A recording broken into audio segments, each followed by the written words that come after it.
Hello, my name is Elijah Hall, and I'm here to speak to you today about why you should drink coffee. Now, in 2012, a study was done showing that there was 10,924 Starbucks coffees in the United States alone, which lets us know that many Americans drink coffee.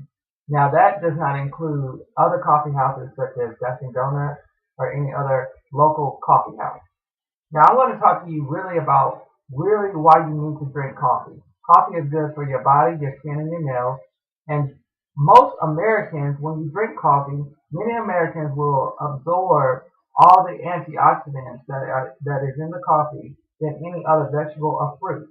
Now, the reason why for that is still unexplained, but they are saying that according to the study done in 2005, it says that many Americans have, when they drink coffee, they absorb most of the antioxidants versus than in fruit and in vegetables that's cooked or raw. Just smelling coffee could make you feel less stressed.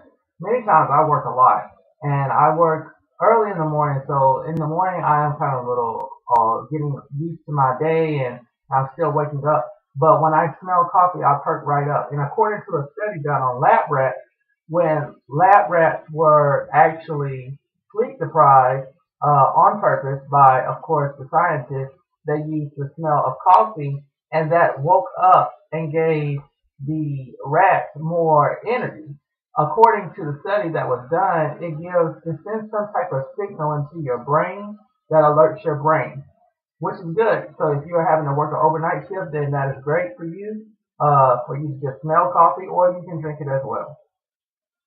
Coffee could also lessen the symptoms of Parkinson's disease. According to Science Daily, reported in 2012, that drinking coffee may help people with Parkinson's disease control their movement. And that's really good because it's just showing you that coffee is not just a beverage. It is actually something that is helping mental instabilities as well as physical instabilities. Coffee is great for your liver, and that is really if you drink alcohol. Now, if you have a high level of alcohol consumption, drinking coffee is the best thing. And I was wondering a long time why would people drink coffee after they had a hangover, but according to a study published in 2006 that included 125,000 people over 22 years, showed that those who drink at least 1 cup of coffee a day were 20% less to develop their liver cirrhosis. So that is really a bonus. And because of the antioxidants in the coffee, I guess that it helps counteract the alcohol that is also that the person is consuming.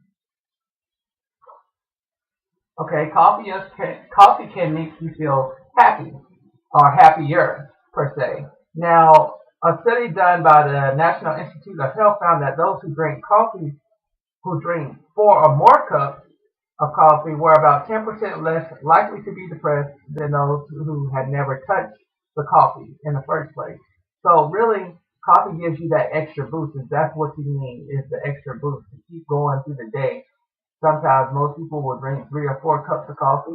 It is recommended that you really drink around 3 because any too much of a good thing can be bad for you. Also, it is also recommended that you drink like just straight black coffee. You don't drink, coffee with sugar and a whole bunch of cream in it because that increases your fat and can reduce the antioxidant level because you're cutting the coffee. Okay, moving on. Coffee consumption has been linked to lower levels of suicide. Now, if it helps lower the levels of depression, it will also help lower the level of suicide because it's actually going to make you feel a little bit happier. So a study done by the Harvard School of Public Health determined that drinking between 2 and 4 cups of coffee can reduce the risk of suicide in men and women by about 50%, which is a very big bonus. That means if you had 1 in 10, then 5 would not be affected by suicide if they were drinking coffee, which helps us, which helps a lot of people who have mental instability. Coffee could reduce your chances of getting skin cancer, and that is a study that was done especially for women. So according to the Women's Hospital and Harvard Medical School, they followed about 112,000 men and women over a 20-year period. And when women who drink the 3 or more cups of coffee that a day, they were much less likely to develop skin cancer than those than the people who did not. Which means basically for men and women, it's a real big bonus, but especially for women, drinking coffee is very vital to the skin and to the body and to the brain, and it helps to prevent those skin cancers. All right. Coffee can also make you a better athlete. The New York Times reports scientists and many athletes have known for years, of course, that a cup of coffee before a workout jolts athletic performance, especially in endurance sports like distance running and cycling. Caffeine increases the number of fatty acids in the bloodstream, which allows athletes muscles to absorb and burn those fats for fuel, therefore saving the body's small reserves of carbohydrates for later on in the exercise, which is a great bonus for athletes. You know, just drinking, now they have a lot of different types of coffee. They have the coffees that is cold, and then they have hot coffee, frozen coffee. And I drink mostly frozen coffee, and those actually still help me too as well. I find that I do have like a surge of energy.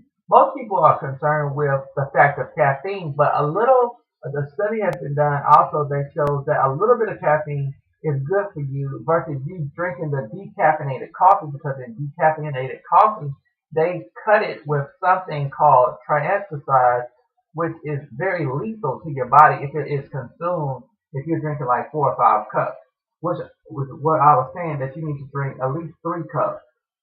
Okay, moving on. Coffee could reduce your risk of developing type 2 diabetes. Coffee also lowers the risk of type 2 diabetes, according to the study from the American Chemical Society. The study researchers found that people who drink 4 or more cups of coffee a day reduce their chances of developing type 2 diabetes by 50%. See, as well as with the suicide rate being dropped 50%, you are also dropping your chances of developing type 2 diabetes. Now, with anything that you drink, as far as if you eat a lot of something or if you drink a lot of something in high consumption, it could be harmful to you. Not really water, but especially coffee. So what my suggestion is that you actually drink 2 to 3 cups a day, or you space out those 2 or 3 cups. If you drink 4, then you need to space it out and enough time that way you are not getting addicted to the caffeine that's in it. You need to like kind of like have like a set pattern a little bit, but then make sure that you are not like having to have a cup of coffee every hour, because then that could actually hurt your insides and your vital system. Thank you for taking out the time to listen to me, and I hope that you will actually start to drink a little bit more of coffee every day, even if it's gradually. But make sure that you drink 2 to 3 cups. Thank you, and y'all have a good day.